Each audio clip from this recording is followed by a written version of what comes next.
Salig tayo ngayon. Ito yung white rice dish. Arabic food ito. Pwede rin natin gawin sa atin. Napakasimple siya. Yan. So ito na yung ating pagluto. Umpisa natin. Yan, pinagsama lang na yung onions, tapos yung cardamom, ganyan lang. Tapos yung garlic natin is buo-buo at tapos yung black pepper natin. Tapos yung kumukulong tubig ang ilagay natin. Tapos ayan, ilagay na natin yung ating nalinis na chicken. Tapos pag alam natin na soft na yung ating chicken is ilagay na natin sa furon or oven para ipa-brown ng konti.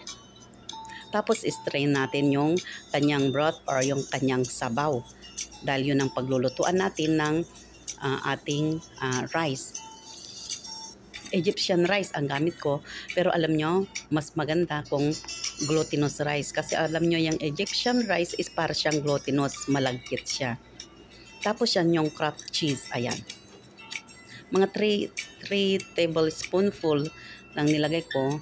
Depende kung kaano kalaki yung kutsara na ano niya. Yan. 3 lang or 4.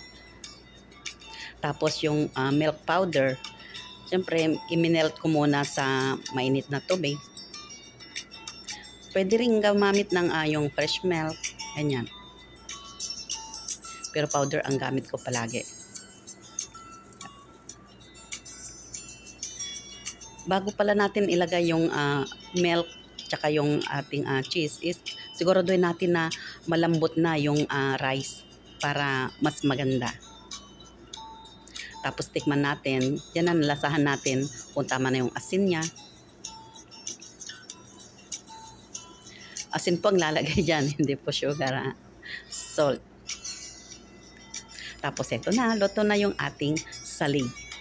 Yan na, yung ating salig. Tapos yung ating chicken, ayan o, nakita nyo medyo lang brown, hindi siya yung brown na brown. So ito na yung ating salig.